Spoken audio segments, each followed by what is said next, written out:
माझं नाव सचिन गायकवाड, वय 32. गेल्या 5 वर्षापासून मी पुण्यात राहतो. दिवसाची नोकरी आणि रात्री झोप असंच आयुष्य सुरू होतं.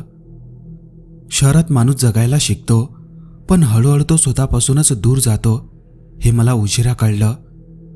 आई गेल्यानंतर गावाकडे जाणं थांबलंच होतं. बाबांशी फारसं जमत नव्हतं. फोनवर औपचारिक बोलणं बस. पण यावेळी कारण वेगळं होतं. गावाकडून फोन आला होता. सचिन, ये, घर विकायचं आहे. बाबांचा आवाज थकलेला वाटत होता. मला त्यांची काळजी वाटली, कारण बाबांची तब्येत बरी वाटत नव्हती. 5 वर्षांनी मी पुन्हा गावाकडे निघालो, त्यामुळे जरा मनात हुरहुर लागली होती. माझं गाव महाराष्ट्रातल्या जालना जिल्ह्यात, लहानसं, रस्त्याच्या कडेला वसलेलं. पुण्याहून जायचं म्हणजे आधी बस, मग शेवटचे 30 किलोमीटर कच्च्या रस्त्यावरून.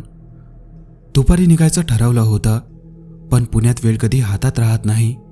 बस सुटली आणि गावाकडे पोहोचेपर्यंत रात्र झाली. जालन्याच्या शेवटच्या स्टॉपवर उतरलो तेव्हा घड्याळात 11:30 वाजले होते. थंडी चांगलीच जाणवत होती. बसस्टँड जवळजवळ रिकामाच. मी आजूबाजूला पाहिलं. पूर्वी इथे नेहमी 2-3 ऑटो उभ्या असायच्या. ओळखीचे ड्रायव्हर, गप्पांचा आवाज, चहाची टपरी. आज मात्र सगळंच बदललेलं. एकही ऑटो दिसत नव्हती. क्षणभर वाटलं कदाचित उशीर झाला म्हणून असावं, पण मनात एक प्रश्न टोचला. गावाकडे अजून ऑटो चालतात ना? तेवढ्यात माझे लक्ष दूरवर गेले. तिथे एक पान टपरी चालू दिसली. मी तिकडे चालत गेलो. तिथे एक मध्यमवयीन माणूस बसलेला होता. डोळ्यात विचित्र थकवा आणि तो थंडीने कुळकुळत होता. मी त्याच्याजवळ गेलो. काका, इकडे ऑटो मिळेल का? मी सहज विचारलं. तो माझ्याकडे पाहतच राहिला काही सेकंद, मग म्हणाला, तू गावाचा वाटतोस? होय, 5 वर्षांनी आलोय. ते ऐकून त्याचा चेहरा बदलला. तो नजर चुकू लागला. ऑटो? मी पुन्हा विचारलं. तो हळू आवाजात म्हणाला, रात्री नाही रे भेटत ऑटो वगैरे. का? आधी तर मिळायचे. मी किती वेळा प्रवास केलाय. आधी वेगळं होतं बाबा, पण तो मध्येच थांबला. आता रस्ते तेच आहेत, पण लोक बदललेत. खूप सारं काही बदललं इथलं. मला ते वाक्य नीट समजलंच नाही. तो उठून टपरी आवरू लागला. जणू विषय संपवायचा होता. तेवढ्यात मागून आवाज आला, गावाकडे जायचंय का? मी झटकन मागे वळलो. आवाज अचानक आल्याने मी जरा घाबरलोच. एक जुनी काळ्या पिवळ्या रंगाची ऑटो रिक्षा रस्त्याच्या कडेला उभी होती. ड्रायव्हर साधारण 50शीचा. चेहरा नीट दिसत नव्हता, फक्त डोळे खूप स्थिर. हो, मी जरा कसे तरीच हसत म्हणालो. या, बसा रिक्षात. तेवढ्यात तो टपरीवाला मला म्हणाला, अहो, कोणाशी बोलताय तुम्ही? मी जरा आश्चर्यचकित झालो. कोणासोबत म्हणजे? अहो, समोर तुम्हाला तो ऑटोवाला नाही दिसत आहे का? माझे असे म्हणताच त्याच्या चेहऱ्यावर घाम फुटला आणि तो थरथरत्या हातांनी टपरी बंद करून आणि माझ्याकडे घाबरल्या नजरेने बघत म्हणाला, माझं ऐका, निघून जा इथून. कधी कधी जे डोळ्यासमोर दिसतं ते खरेच असेल असं नाही. आणि त्याने माझ्या बाजूला बघितलं आणि तो घाबरत दुसऱ्या रस्त्याने निघून गेला. मी जरा चक्रावलोच.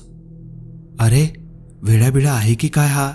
काय पागल्यासारखा बळबळ करत होता? जाऊ दे, मला काय, आधीच उशीर झाला आहे. मी पटकन रिक्षाकडे वळलो तर रिक्षा ड्रायव्हर आधीच रिक्षात बसला होता आणि तो माझ्याकडे बघून विचित्रपणे हसत होता. असं वाटत होतं की त्याचं हसू जरा अंगावर काटा आणणारं होतं. मी त्याकडे दुर्लक्ष केलं आणि जाऊन ऑटोमध्ये बसलो. चला काका, मला आधीच उशीर झालाय. माझे असे म्हणताच त्याने ऑटो चालू केली आणि माझ्या गावाकडच्या रस्त्याकडे घेतली.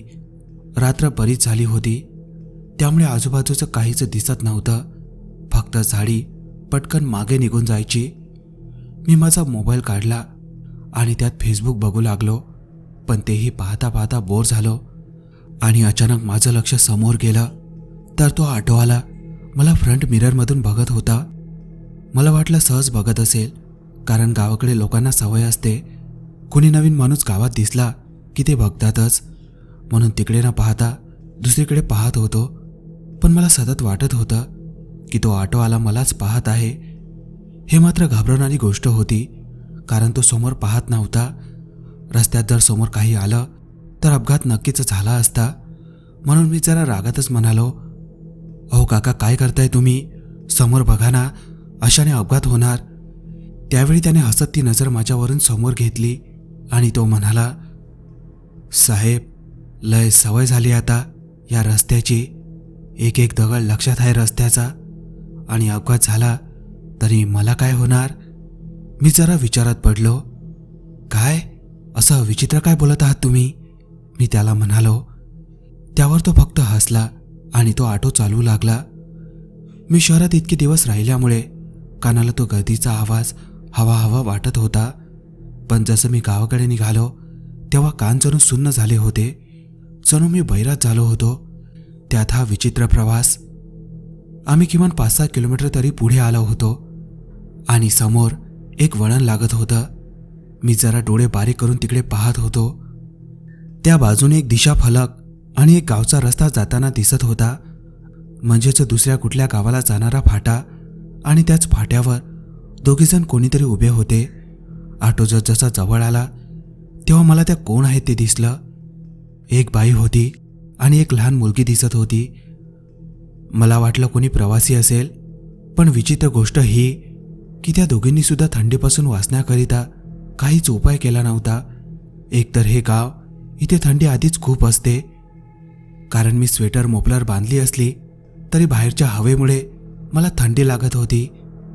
पण त्या दोघींना जणू थंडी काय असते हे माहीतच नव्हतं. मी पाहिलं की त्या एकसारख्या समोर पाहत आहेत. मला वाटलं की ऑटो आल्यावर त्या पुढे येतील, थांबा थांबा म्हणून हात दाखवतील. पण त्यातलं त्यांनी एकही काम केलं नाही. उलट ऑटोवालाच त्यांच्या जवळ गेला आणि बरोबर त्यांच्यासमोर ऑटो थांबवला. मला वाटलं की त्याच्या रोजच्याचा प्रवासी असेल, म्हणून मी सीटवरून थोडा सरकलो. मी सरकताच त्या बाईने आपली मान अगदी यंत्रवत माझ्याकडे वळवली आणि एक भयानक स्मित हास्य दिलं. मी पहिल्यांदाच तिच्या चेहऱ्याकडे पाहिलं. जणू तोंडावर तिने पांढरा कलराचा लावला असावा असा तिचा चेहरा होता. डोळे तर अंधारासारखे खोल होते आणि ती मुलगी सुद्धा आता माझ्याकडे बघून त्याच प्रकारे विचित्रपणे हसत होती. नकळत माझ्या अंगावर सरकन काटा आला आणि मी माझी नजर दुसरीकडे वळवली. त्या माझ्या शेजारीच बसल्या. ती मुलगी माझ्या बाजूने आणि तिची आई तिच्या शेजारी. पण जेव्हा ती मुलगी माझ्या शेजारी बसत होती तेव्हा तिचा हात जेव्हा माझ्या हाताला लागला तेव्हा असं वाटलं की माझा हात कोण्या बर्फाला लागला असावा.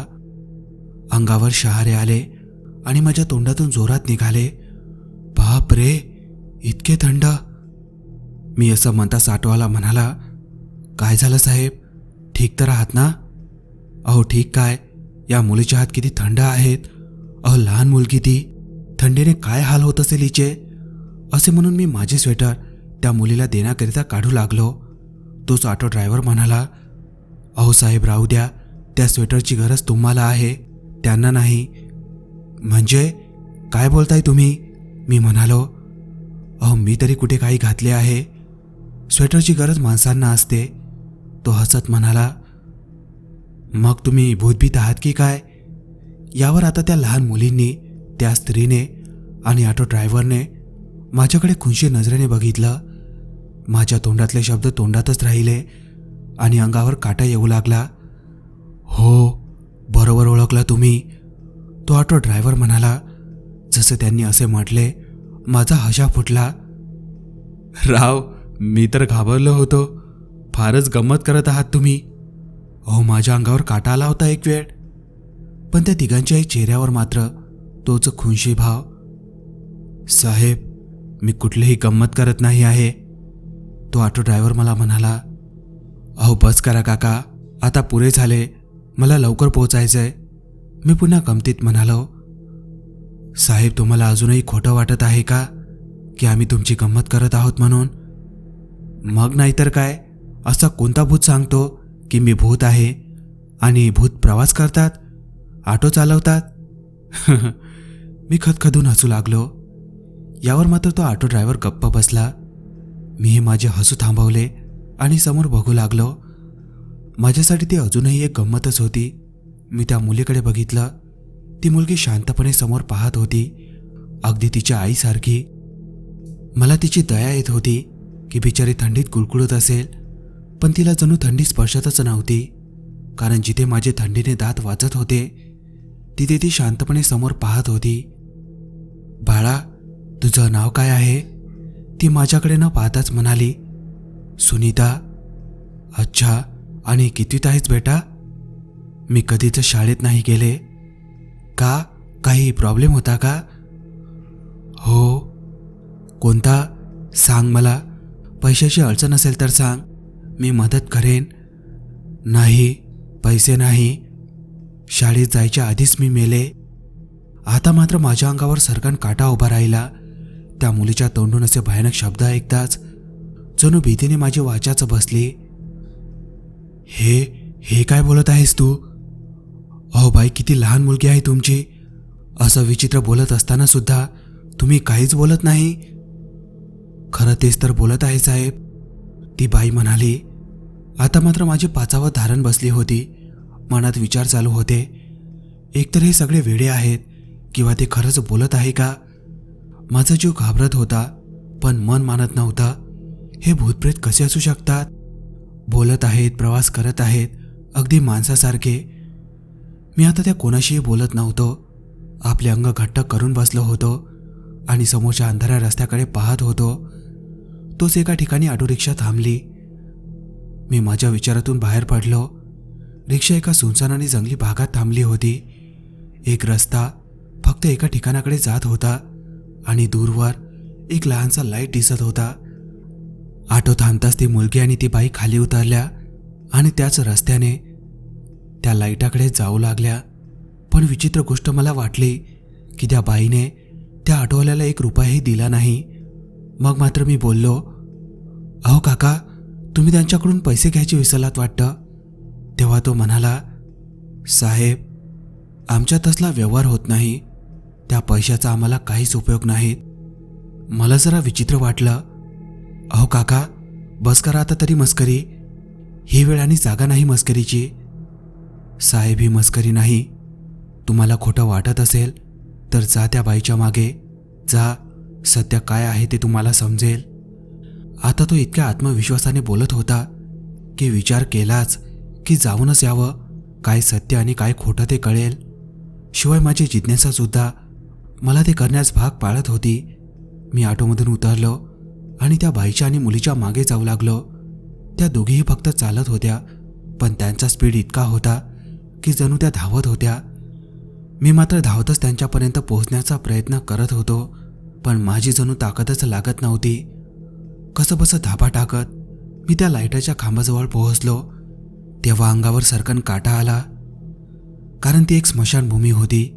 कारण तिथे एक बोर्ड दिसत होता ज्यावर स्पष्ट लिहिलं होतं, स्मशानभूमी. आणि काही दूर फाटकाच्या आतमध्ये ती मुलगी आणि ती स्त्री उभी होती.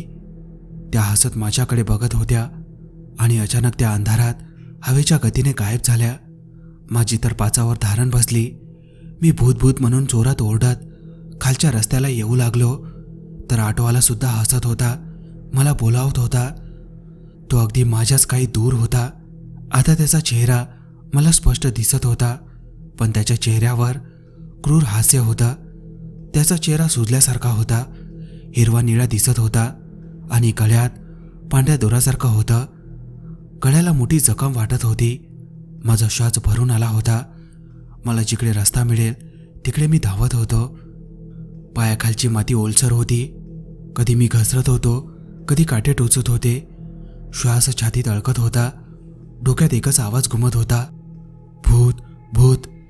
मागे वळून पाहायची हिंमत नव्हती, पण तरीही जाणवत होतं तो ऑटोवाला अजूनही माझ्याच मागे आहे. सचिन, तो आवाज, माझंच नाव. मी अधिक वेगात धावू लागलो. झाडीतून बाहेर पडून मी मुख्य कच्च्या रस्त्यावर आलो. दूरवर काही हलकंसं प्रकाशमान दिसत होतं. बहुतेक एखादं घर किंवा मंदिर. मला देव आठवले. मी धाबा टाकत त्या दिशेने धावलो. ते एक छोटंसं मारुतीचं मंदिर होतं. दिवा मंद पेटलेला.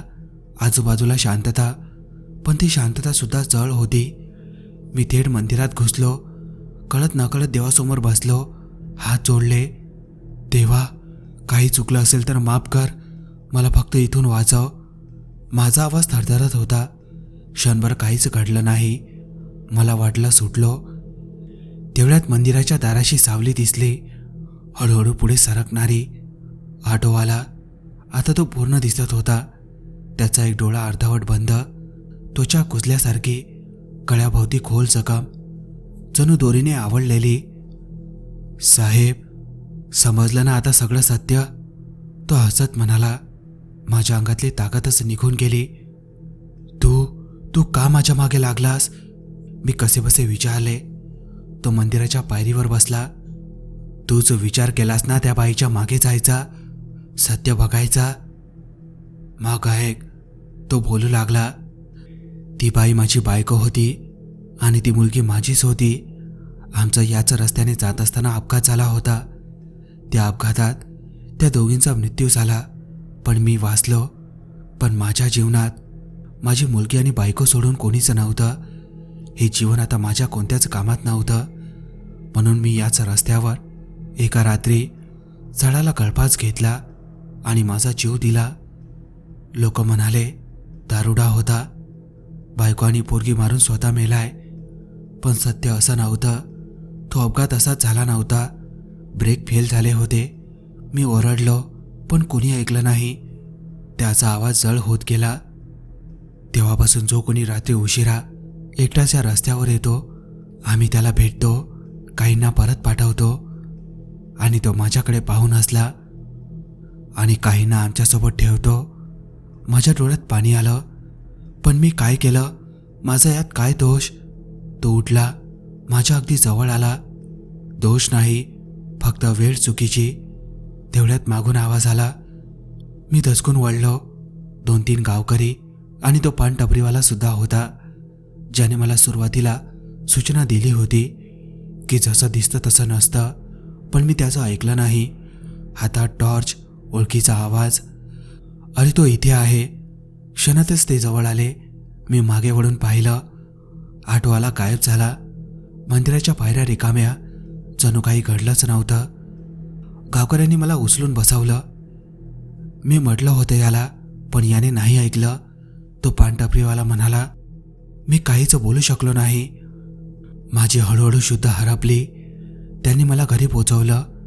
सकाळी जेव्हा मला जाग आली, तेव्हा बाबांनी मला पाहताच घट्ट मिठी मारली. मी हळूहळूच विचारलं, बाबा, इथे एखादा ऑटोवाला बायको आणि मुलगी अपघातात मेली का? बाबांचा चेहरा गंभीर झाला. हो, 5-6 वर्ष झाले.